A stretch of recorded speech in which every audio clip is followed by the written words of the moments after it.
Boa noite a todas, a todos. Boa noite, presidenta Gleisi. Nós vamos aqui ter um diálogo Boa sobre a noite. conjuntura, sobre o cenário que nós estamos vivendo. E estamos aqui, a presidenta é pontual, o Fernando está num compromisso em Minas Gerais. Cheguei. Então, a Isso distância mesmo. já está entrando. Aí, Fernando, saindo de Minas Gerais e entrando aqui em rede nacional. É incrível esse negócio do Zoom e de Já todos esses passamos, programas.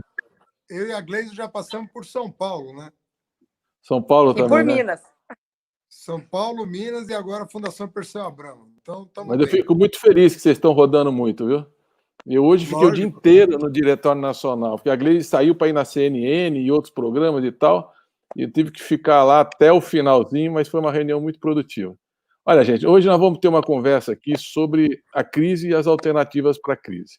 Queria só dar um informe, a presidenta e o Haddad, que é a presidenta da Fundação Perseu Abramo, poderiam complementar. O Diretório Nacional encomendou para a Fundação a elaboração de um plano de reconstrução e transformação do Brasil. Então, nós temos uma estrutura que foi construída, que são os núcleos de acompanhamento de políticas públicas. Nós temos 22 núcleos hoje, todas as áreas do Estado brasileiro são acompanhadas, você faz alertas, elabora alternativas, faz análises, e essa estrutura toda hoje é centralizada, é coordenada na Fundação Perseu Abramo, no que nós denominamos Centro de Altos Estudos. Então, tem um núcleo de economia, tem um núcleo de educação, de saúde, cultura, meio ambiente, mulheres, combate ao racismo, e assim vamos, segurança pública. E esse trabalho todo elabora essa proposta de um plano de reconstrução e transformação. Então, não está concluído, nós só vamos ter esse plano no final de julho. Final de julho, o Diretório Nacional deve deliberar, e aí os estados também, o PT estaduais estão encaminhando sugestões, a bancada federal de deputados, a bancada de senadores, nós temos também as secretarias nacionais do PT, temos os setoriais do PT. O PT é um complexo muito grande, então são muitos vetores e muitas sugestões chegaram, tem uma comissão de sistematização, e aí o Diretório Nacional vai decidir, vai emendar até o final de julho, nós teremos uma proposta, e aí nós faremos um longo ciclo aqui de debate sobre o plano de reconstrução, aprofundando cada um dos temas. Mas hoje é uma preliminar, uma conversa mais solta, mais livre. Eu queria começar com a presidenta Gleisi. Como é que você está vendo, vocês dois, a crise sanitária? Eu vou ficar aqui mais de perguntador, provocador hoje. Como é que vocês estão vendo a crise sanitária? Quer dizer, como é que está o diagnóstico? Nós estamos estabilizando num patamar muito alto, hoje foi de 1.300 mortes, são 83 mil mortes, 2.300.000 pessoas contaminadas com subnotificação. Como é que vocês avaliam a evolução dessa crise sanitária, os desdobramentos e os desafios que nós temos pela frente? Presidenta Gleisi.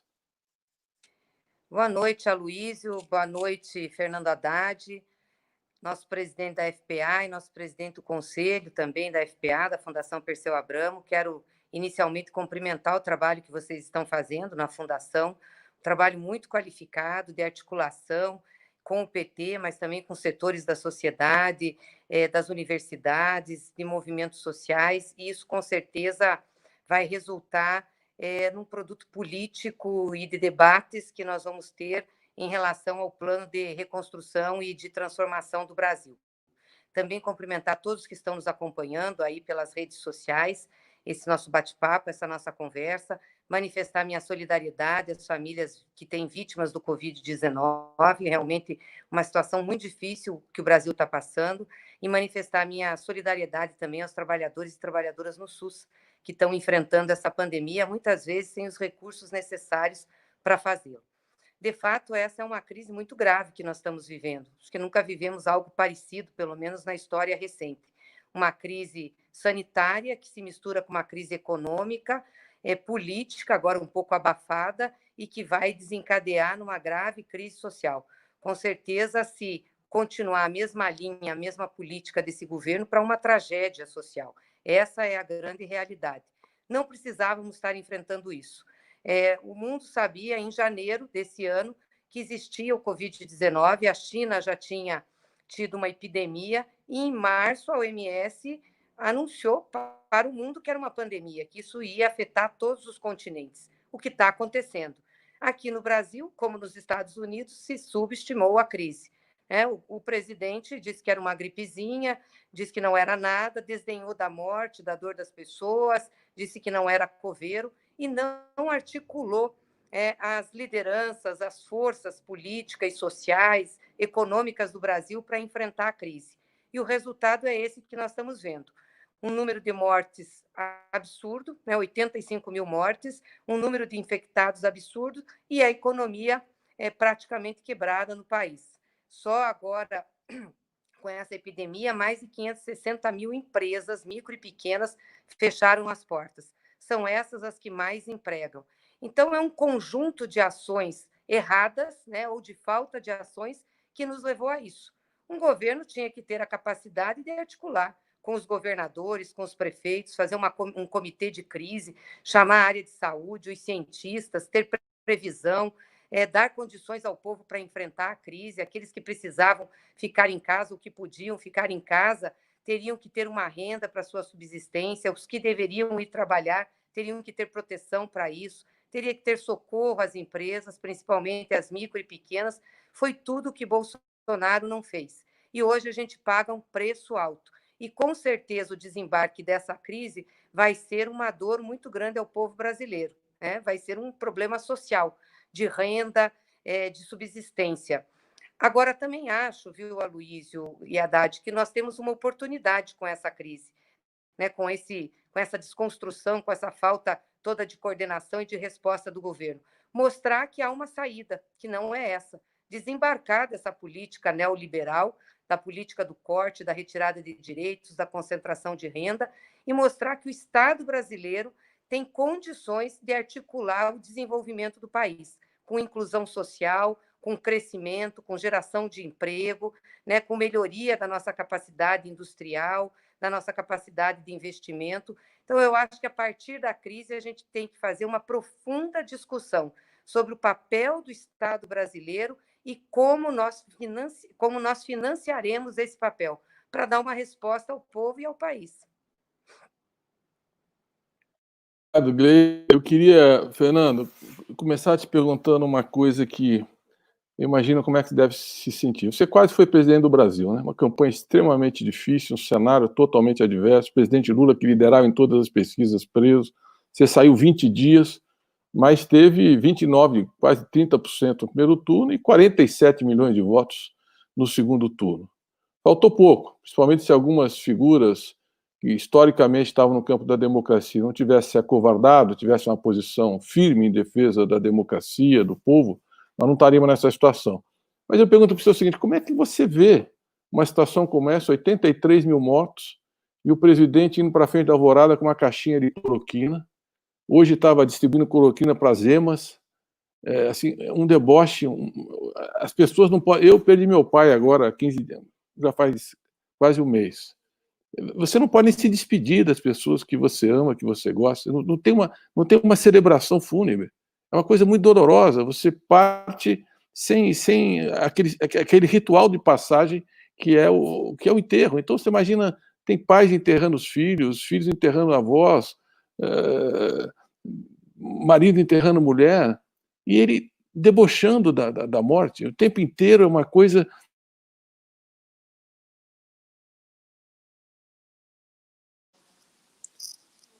Você se sente diante de uma situação como essa? Eu imagino, o Brasil estaria em outro patamar e num outro caminho com você, por tudo que você é, por tudo que você construiu, por tudo que você já fez na sua vida pública. Qual é o seu sentimento mais profundo, assim, em relação ao que representa esse governo para a história do Brasil? Bom, boa noite, Gleice, boa noite, Aloysio, boa noite a todos que estão nos assistindo. Olha, Aloysio, o sentimento não pode ser outro a não ser o de perda, né? É o de perda em várias dimensões.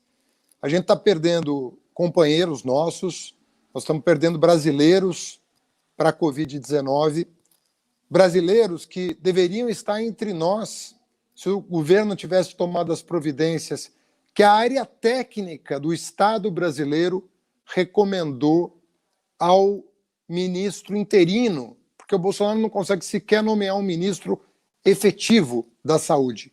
Nós estamos no terceiro nome, e esse terceiro nome nem confirmado está. Então, a primeira perda é de vidas, né? Nós, infelizmente, a média de óbitos no Brasil supera 1.000 ao dia, não cede, esse número não cede.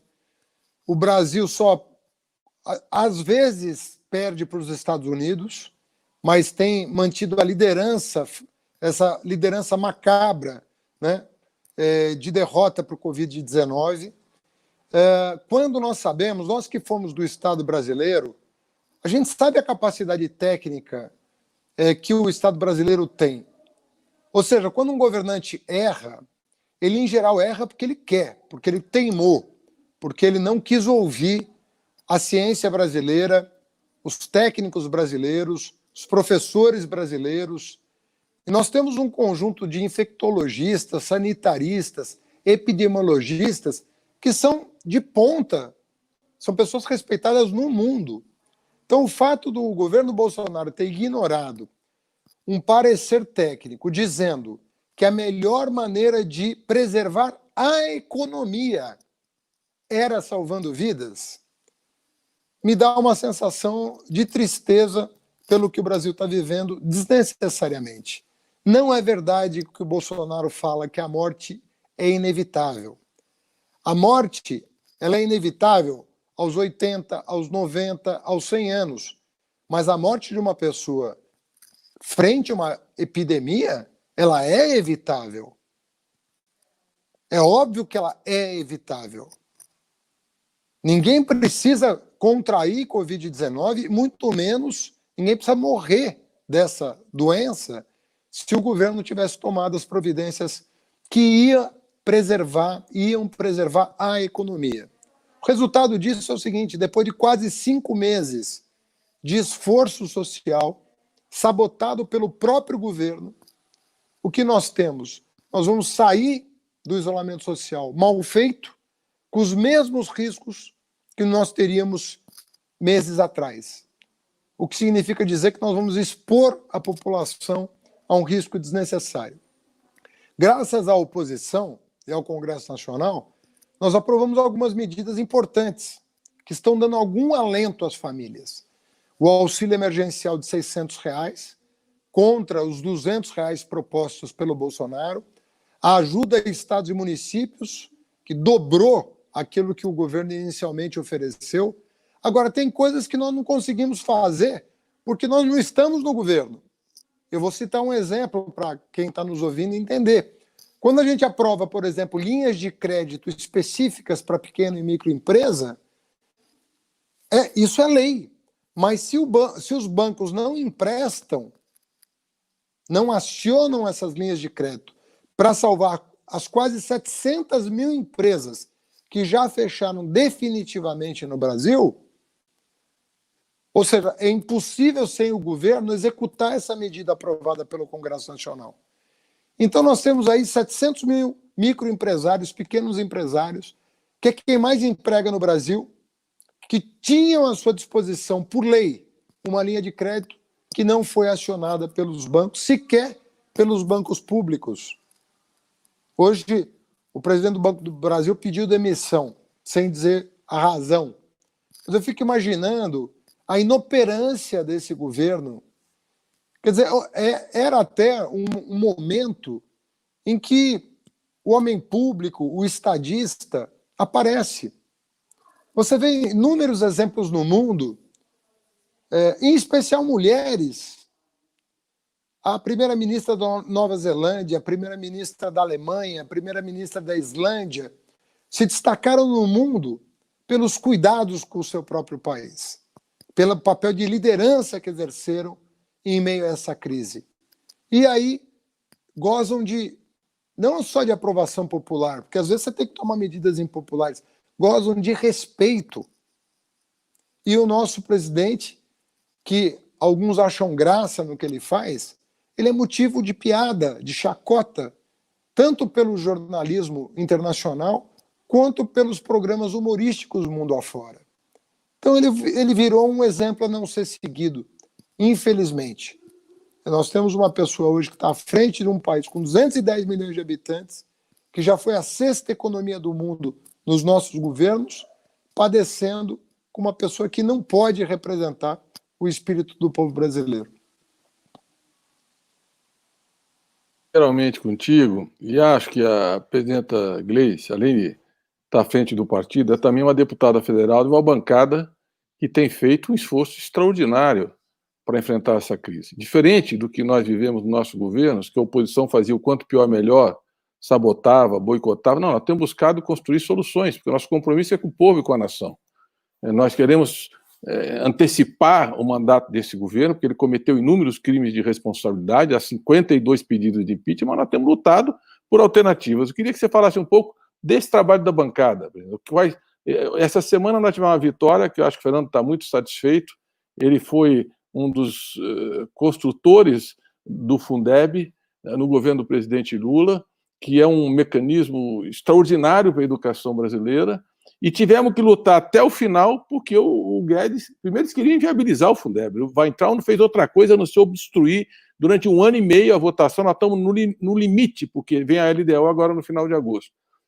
Vocês conseguiram vencer, e quero parabenizar os deputados de uma forma geral, a relatora Dorinha também, que foi muito firme, muito coerente, não é do nosso partido, não é do nosso campo, mas teve uma atitude correta nessa matéria.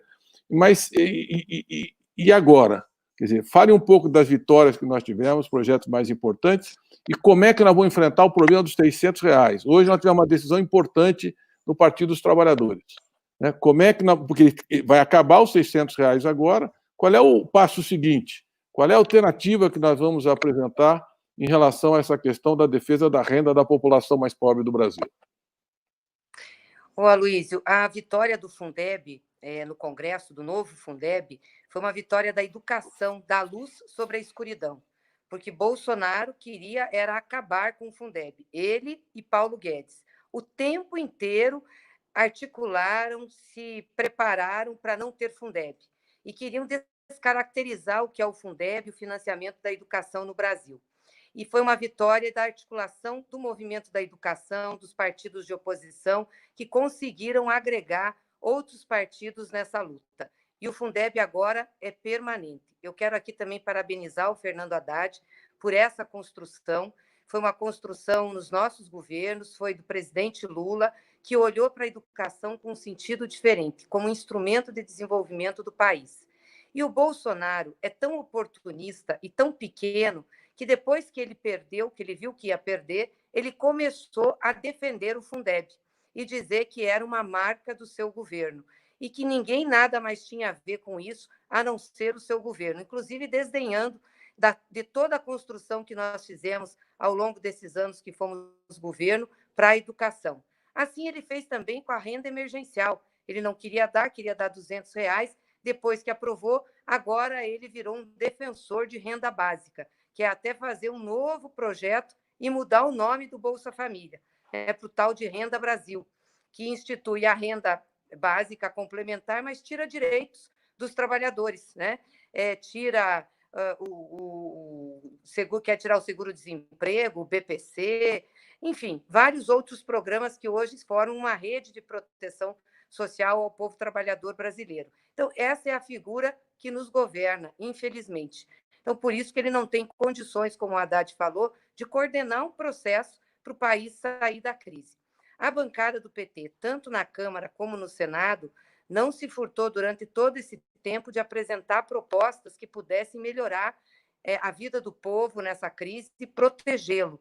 Nós não estávamos preocupados se o fruto político disso cairia no colo do Bolsonaro ou não. Aliás, se tivéssemos, nós não teríamos lutado tanto pela renda emergencial, que agora ele diz que é dele e tenta surfar politicamente. Assim como não teríamos articulado também a aprovação do Fundeb. O nosso interesse é que o país tenha instrumentos para realmente proteger o seu povo e fazer o seu desenvolvimento. Além desses projetos, a bancada do PT é responsável por vários outros. Foi a bancada que mais apresentou projetos para enfrentamento da crise. Aprovamos na semana passada um grande projeto, um belo projeto para a proteção dos nossos agricultores, das nossas agricultoras, uma renda emergencial para o campo, financiamento barato, garantia de compra do alimento, ou seja, um projeto muito bem estruturado para que possa dar condições da população que vive no campo da agricultura também enfrentar a crise. Porque quando nós aprovamos a renda emergencial e colocamos os agricultores, o Bolsonaro vetou. Então, a população do campo ficou muito desassistida e ainda está com dificuldade de vender seus produtos, portanto, a produção tem que ser menor, isso afeta a renda, afeta a vida das pessoas. Fizemos um projeto muito estruturado, aliás, com a ajuda da Fundação, de você, do Haddad, que era um projeto para crédito das micro e pequenas empresas, ou seja, com juro máximo até a taxa Selic, com 1 ano de prazo para começar a pagar, 60 meses de pagamento, tirando burocracia, exatamente para facilitar as micro e pequenas empresas.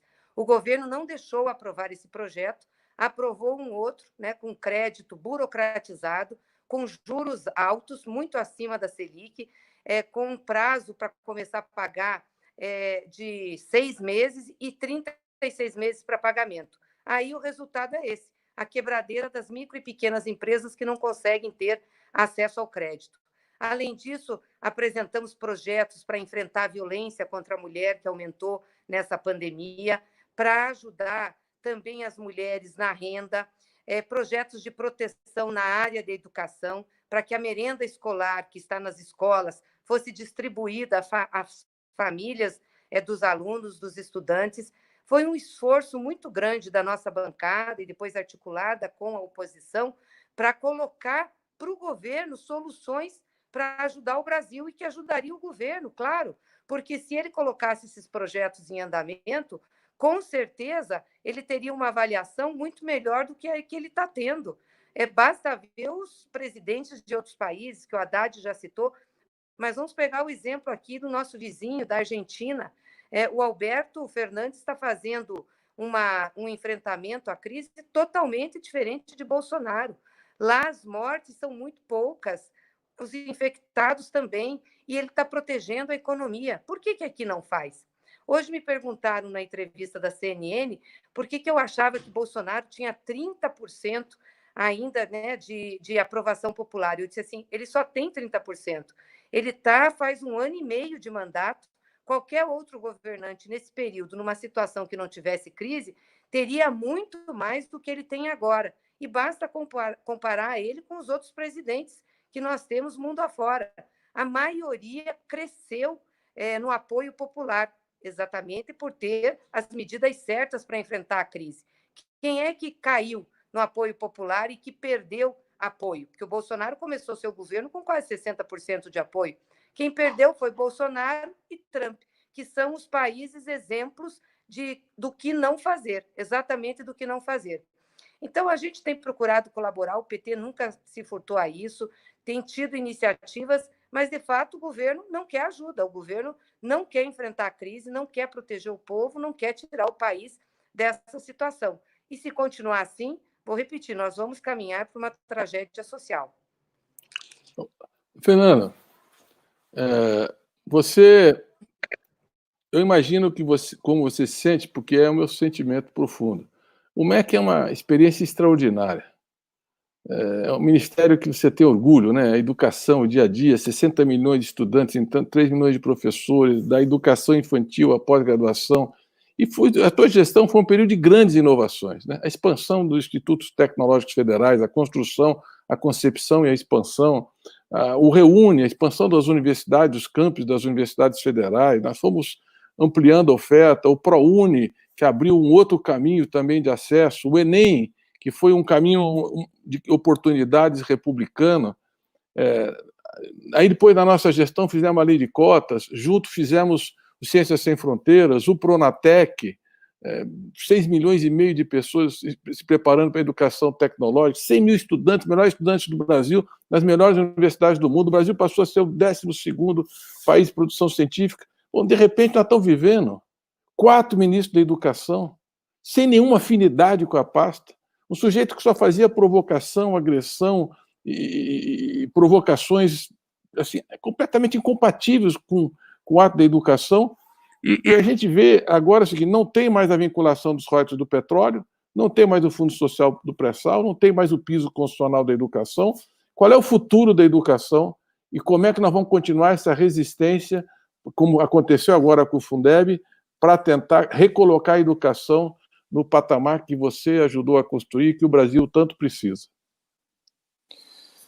Bom, Luiz, você sabe que o presidente Lula, quando tomou posse, o Ministério da Educação tinha um orçamento de cerca de 20 bilhões de reais, aproximadamente, era um pouco menos até do que isso. E quando nós deixamos o governo com mais de 100 bilhões de reais de orçamento. O pessoal fala do Bolsa Família com razão, porque foi um projeto importantíssimo do Fome Zero, que erradicou a extrema pobreza no Brasil, mas no MEC nós estamos falando de 3 orçamentos do Bolsa Família que foram para 50 milhões de estudantes, que triplicou praticamente o número de estudantes universitários, que mais do que dobrou o número de matrículas em creche, que universalizou a pré-escola, que melhorou o IDEB do ensino fundamental, que construiu a maior rede de educação profissional da história do país, pelos institutos federais, que interiorizou a educação superior no Brasil. Então, praticamente não tem um programa exitoso do MEC que não tenha as digitais do governo Lula e Dilma. Não tem. Não tem uma grande bandeira da educação que não tenha as digitais dos governos petistas. Essa é a verdade.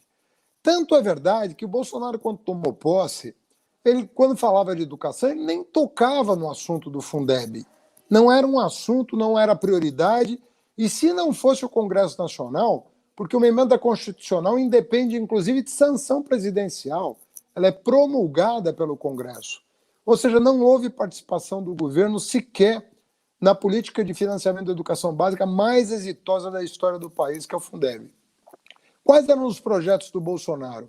O Futurice, que virou Passado-se, porque ninguém fala mais disso, e as escolas cívico-militares, que aquilo era um deboche. Você imaginar que você militarizar as 200 mil escolas do Brasil, quer dizer, é uma coisa que só quem não tem nenhuma familiaridade com a educação. O problema de desvincular recursos da educação é prática de todo o governo neoliberal. Todo o governo neoliberal. A primeira providência que faz é desvincular dinheiro da educação. Sabe por quê? Eles acham que ninguém vai perceber. Porque como são muitos estudantes, se você tirar 20% do orçamento da educação, como fez o governo Tucano nos anos 90, e como repetiu o governo Temer e o governo Bolsonaro manteve, as pessoas imaginam que ninguém vai se dar conta disso. Só que isso vai doer no futuro do país. Você vai comprometer o futuro. Talvez no presente você não tenha uma sensibilização para o assunto, mas isso, mês após mês, ano após ano, isso vai aparecer no rendimento escolar, na motivação dos professores, na valorização do magistério e assim por diante. Por isso que, quanto mais abreviado, o melhor é não ter período neoliberal na história.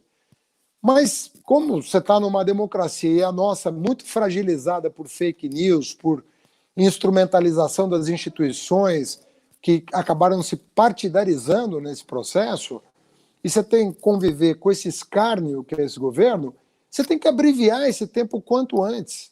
A Gleisi falava na primeira intervenção dela, não tem como uma sociedade como a brasileira viver sem Estado. Como é que nós podemos alavancar o desenvolvimento sem participação do Estado? Qual foi o país que conseguiu se desenvolver sem a participação do Estado? Então nós temos que abreviar esse período neoliberal que já tem 4 anos. A agenda do Guedes é a agenda do Meirelles piorada. Temos que abreviar esse período para retomar as políticas desenvolvimentistas do nosso período, que foi investir em educação. Na educação, Luiz, eu me lembro você chegando no MEC, os teus olhos brilhavam, e brilhavam porque era mesmo motivo de orgulho. Você usou até uma expressão, falou, pô, eu vou sentar numa Ferrari, porque a impressão que dava é que você estava numa máquina que tinha torque, que respondia, você apertava um botão, você via a coisa acontecer na ponta. E a motivação do Brasil com a agenda educacional.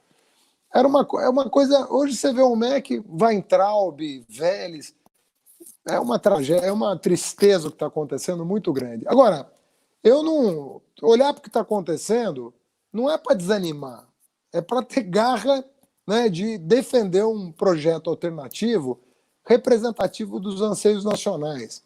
E a gente sabe que, quando o Brasil quer, ele responde rápido. Pô, o Lula mudou tanta coisa em tão pouco tempo. Por quê? Porque esse país tem uma força incrível. Aqui, você irrigando, as coisas vêm com força.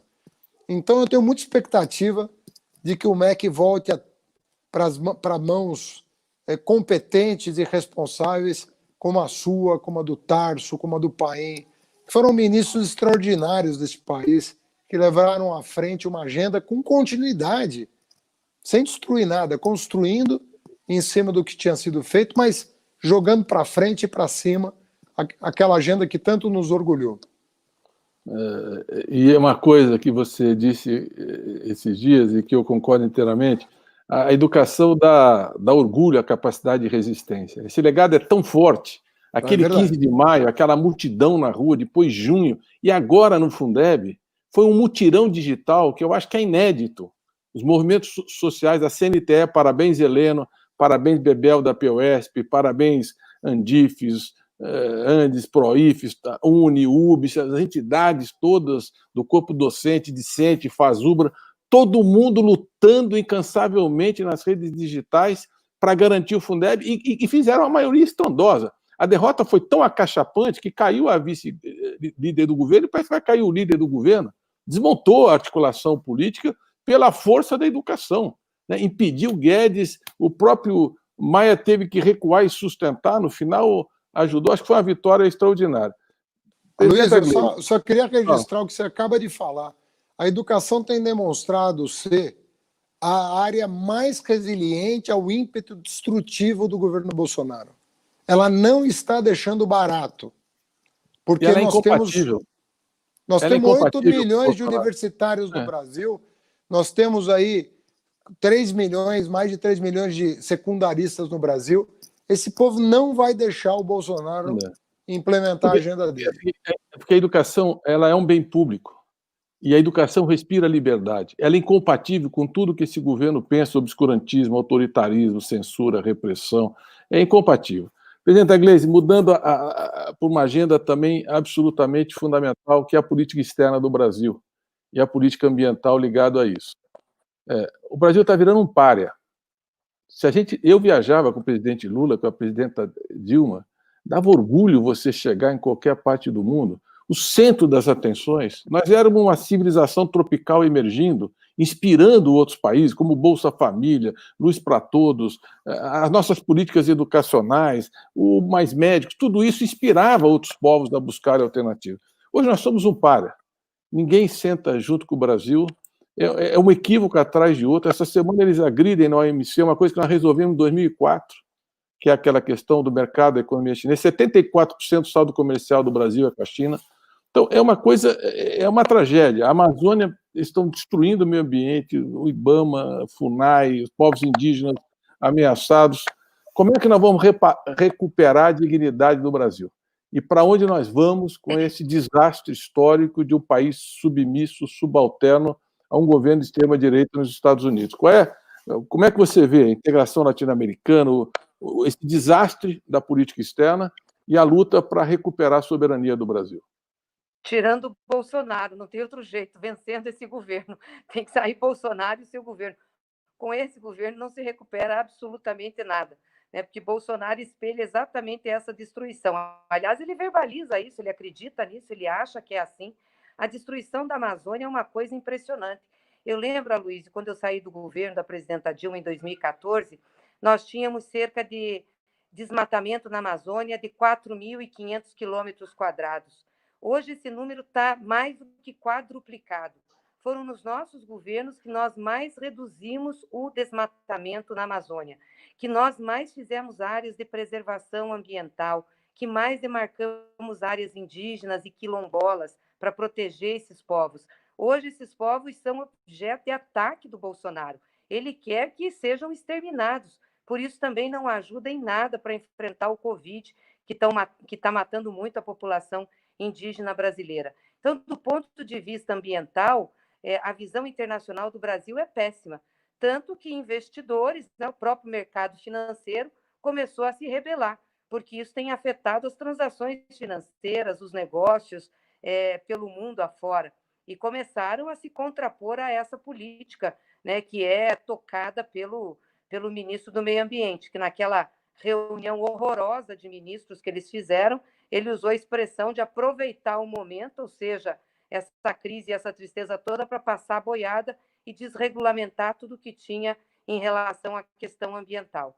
E você sabe que a questão ambiental tem um peso muito significativo, né, para todo mundo, pelo que ela representa, e tem um peso significativo para nós, brasileiros, inclusive para a nossa economia. Então, é algo que a gente tem que cuidar muito e tem que enfrentar essa situação que o Bolsonaro está submetendo o Brasil. Em termos de relações internacionais, né, da política altiva e ativa, como diz o Celso, o nosso embaixador, o nosso chanceler, ex-chanceler, Celso Amorim, nós passamos por uma política submissa e passiva aos americanos. Nós fazemos só o que os Estados Unidos quer.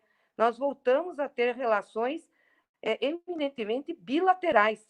Esse governo não está preocupado sequer com o mercado brasileiro, né? O próprio agronegócio, que apoiou tanto o Bolsonaro, que achava o Bolsonaro o máximo, já está começando a ter problemas com as suas exportações. A China é o maior país, enfim, a Ásia, né, para onde a gente exporta nossos produtos agropecuários, e é sempre destratada, desrespeitada. Isso, com certeza, vai afetar, né, esse setor, que é um setor, eu não diria o mais relevante, é um setor importante do Brasil, porque acho que tem setores mais relevantes e que a gente teria que, numa política acertada, incentivar, mas, com certeza, é um dos setores que hoje traz divisas para o Brasil. E, do ponto de vista latino-americano, então, a tragédia total, porque o Bolsonaro, ao invés de agregar, né, a América Latina, agregar a América do Sul, fazer o que o presidente Lula fez, né, a presidenta Dilma, ou seja, tornar uma região forte, potente, produtiva, de forma integrada, para se colocar no mercado mundial e também diante da geopolítica mundial, ele briga com os vizinhos o tempo inteiro, né? Brigou com a Argentina, continua ainda não sendo de boas relações, agora, e brigou com a Venezuela, agora estão querendo, num plano de desenvolvimento da defesa, se armar para a guerra, para servir aos interesses dos americanos e ter uma contenda com a Venezuela. Ele não faz a política da boa vizinhança e a política de agregação, que ajudaria muito a nós para enfrentar também essa crise de uma maneira mais unitária. O próprio Mercosul, né, ele fez um tratado, aprovaram o tratado do Mercosul com uma série de problemas, e aí, com a situação do Brasil, nem a Europa mais, que tinha interesse no Tratado do Mercosul, está querendo efetivá-lo. Então, isso mostra o total descompasso de Bolsonaro em relação ao posicionamento do Brasil na geopolítica e no mercado internacional, a falta de conhecimento e a adesão dele inconsequente aos americanos, que, aliás, estão entrando aqui e estão achando ótimo, né? Porque as nossas riquezas hoje estão para essa exploração. Ao que aconteceu na Petrobras, no petróleo brasileiro. O marco do pré-sal está sendo completamente desconstruído. Hoje, a extração do pré-sal está na mão das grandes petroleiras e nos interesses americanos. Sequer os americanos precisaram nos afrontar, fazer guerra. Não, pelo contrário. O Bolsonaro, junto com o Moro, abriram as portas, entregaram, inclusive, a estratégia da nossa empresa e entregaram a nossa maior riqueza. Agora eles vão privatizar as refinarias. Um país produtor de petróleo, como o Brasil um dos maiores, não ter refinaria e ter que importar gasolina é uma coisa bizarra. Nós tínhamos começado a estruturar esse processo com petróleo barato, e a gasolina aqui poderia ser barata. tinha toda a cadeia produtiva de petróleo e gás, e isso foi desconstruído. Então, isso fragiliza o Brasil internacionalmente, né? Além daquilo que você já disse. Nós viramos chacota, né? Nós não, ele, né? Mas o Brasil acaba pagando preço, ou seja, da inconsequência, da própria burrice, né? Do jeito de tratar as coisas. E é isso que o Bolsonaro é para o mundo. Ele é notícia de piada e de programa humorístico, infelizmente. Bom, excelente. Fernando, deixa eu fazer explorar aqui um outro campo importante. Uma das coisas, nós conseguimos colocar os pobres no orçamento. Bolsa Família, salário mínimo, educação, saúde. Quer dizer, foram coisas assim extraordinárias que nunca... A desigualdade se reduziu, tivemos uma ascensão social, organização do mercado de trabalho. Nós temos aí uma história muito bonita para contar. Mas nós não conseguimos fazer os ricos pagarem os impostos que deviam. Todas as nossas tentativas ficaram bloqueadas no Congresso Nacional. Essa crise era tão dramática que eu acho que não há outro caminho senão aqueles que têm muito pagarem o custo para a reconstrução do país e para a gente sair dessa tragédia, como nós estamos falando, 750 mil empresas quebrando, quase 40 milhões de pessoas sem trabalho, ou sem trabalho minimamente decente. E o Guedes faz uma proposta de aumentar os impostos indiretos, que já são 49% da carga tributária. Nos Estados Unidos é 17%, na OCDE é 32%. Quanto mais impostos indiretos, maior a regressividade da estrutura tributária. Como é que você vê essa questão de quem vai pagar o ônus para a saída da crise? Quem é que tem condições de fazer isso, como a Europa fez depois da Segunda Guerra Mundial? Por onde nós vamos e se nós vamos conseguir fazer uma mobilização social, um debate na opinião pública, ocupar os espaços que nós ainda temos para falar, que não são tantos, para mostrar que nós precisamos de um outro caminho para reconstruir o país. Não é possível manter essa estrutura tributária e muito menos seguir na direção do que esse governo neoliberal propõe. Como é que você vê o financiamento da saída da crise e o papel da reforma tributária? Qual é o desenho? Aloysio, se você pegar a história do Brasil, de 64 para cá, nós tivemos 3 momentos importantes do ponto de vista do regime tributário.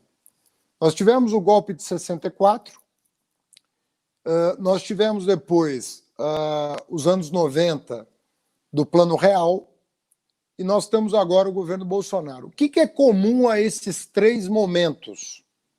Por incrível que pareça, corte dos investimentos sociais, aquilo que nós falávamos na conversa anterior, no diálogo anterior, a desvinculação de recursos voltados para a educação, para a saúde. Então, isso é DRU, PEC do teto de gasto. Cada governo inventou uma história para cortar o orçamento social.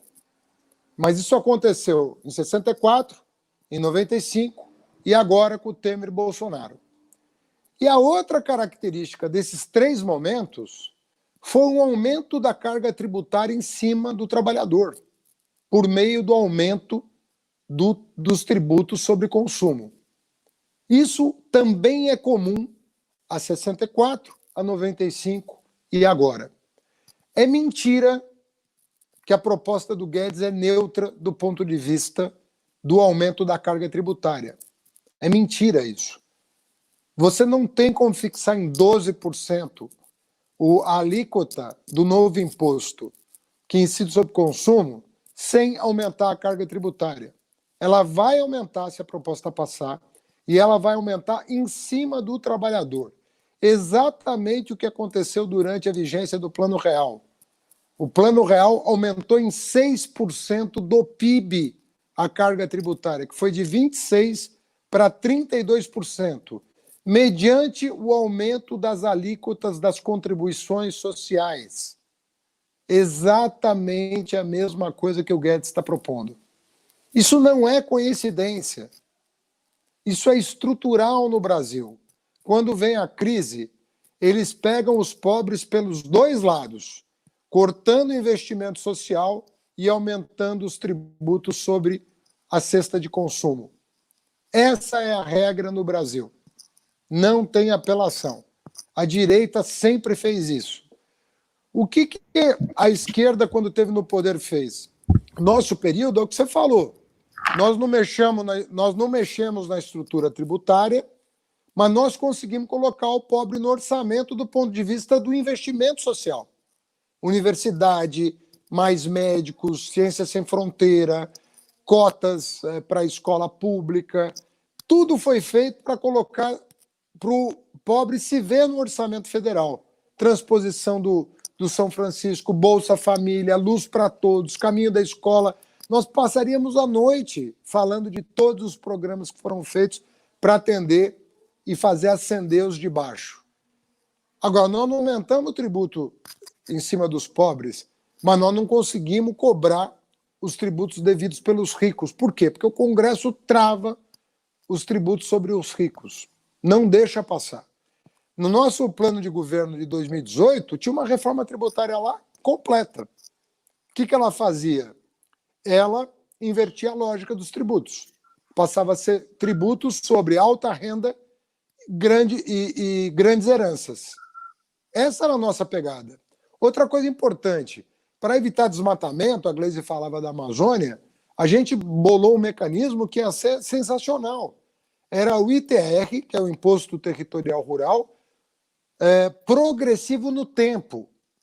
Ou seja, o sujeito tem terra e não tem mata e não produz, o imposto vai subindo até ele ter que ceder a terra para pagar os impostos sobre ela.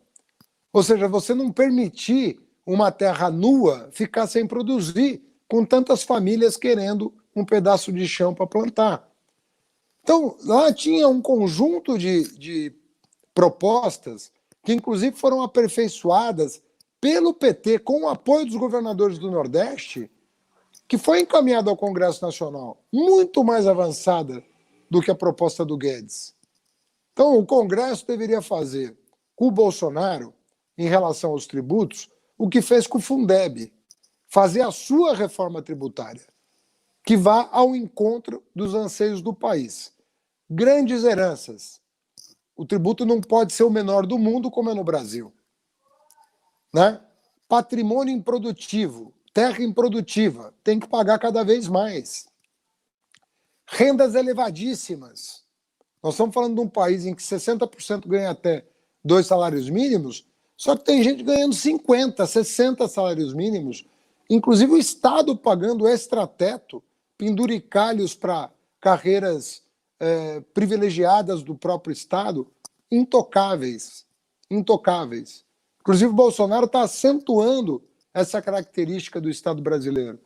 Então, eu acho que as propostas já encaminhadas pelo PT ao Congresso, com a participação da própria Fundação, que congregou governadores progressistas numa direção, pode ser uma base muito melhor de negociação do que a proposta do Guedes. A proposta do Guedes, repito, ela repete os erros da ditadura e do Plano Real.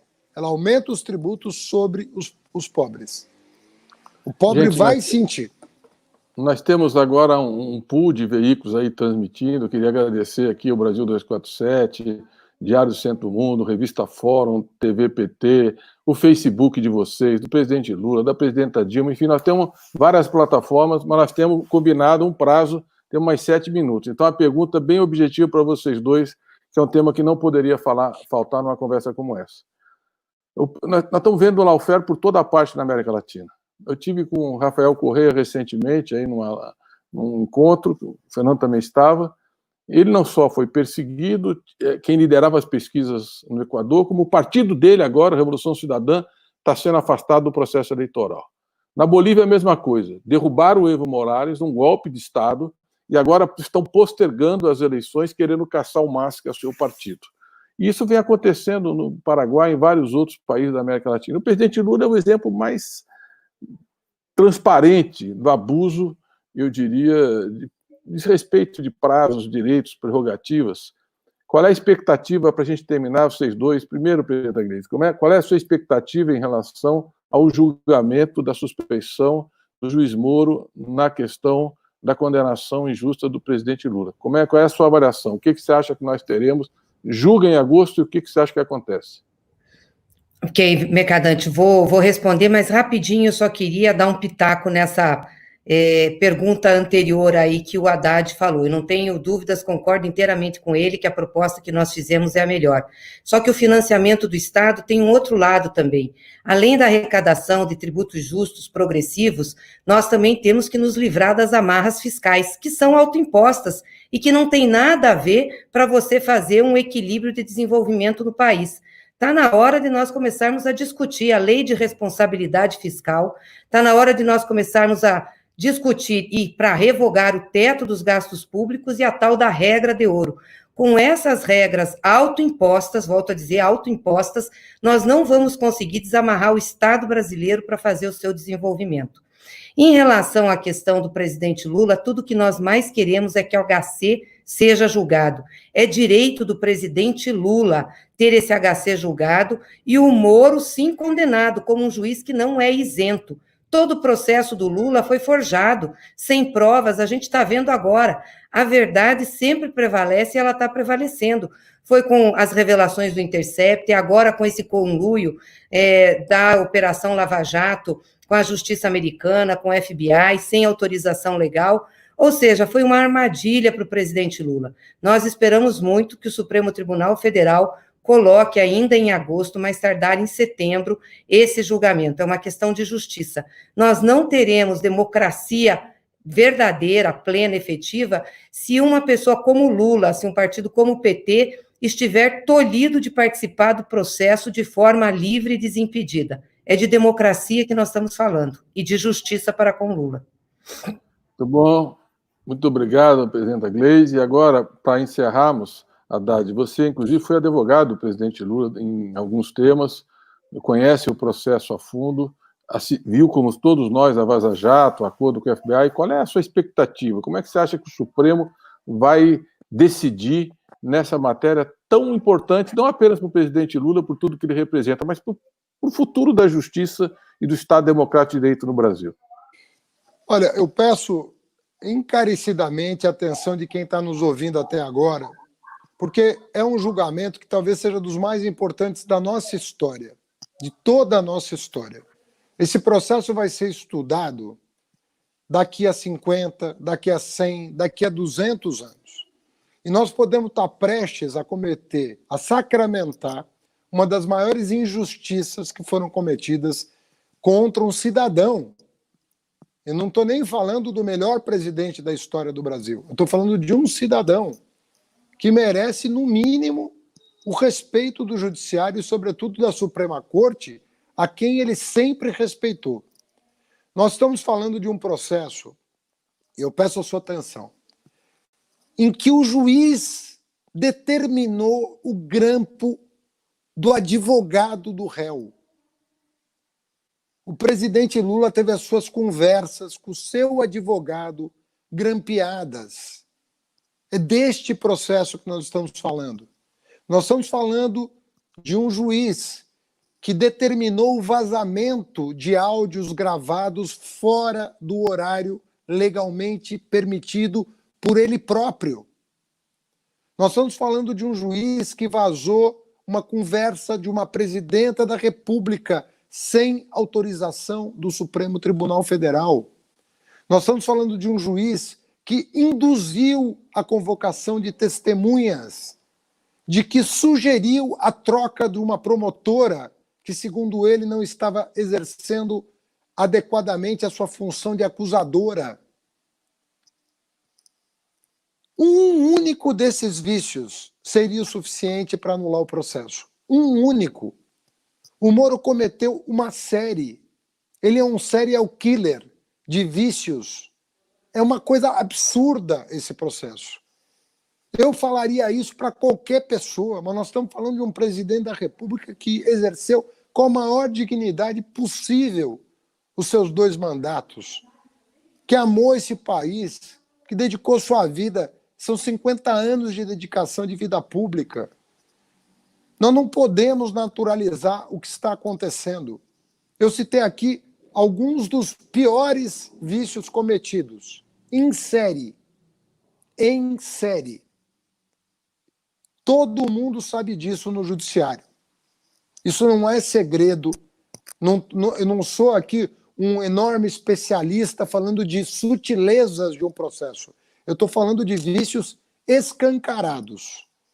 Então eu peço, você PT, não PT, saiba, isso pode acontecer com você amanhã. Pode acontecer com um filho seu que resolva abraçar as bandeiras progressistas. Isso não é bom para ninguém, isso não é bom para o futuro da democracia brasileira. Portanto, defender o Lula nesse momento é defender as instituições democráticas e a justiça imparcial.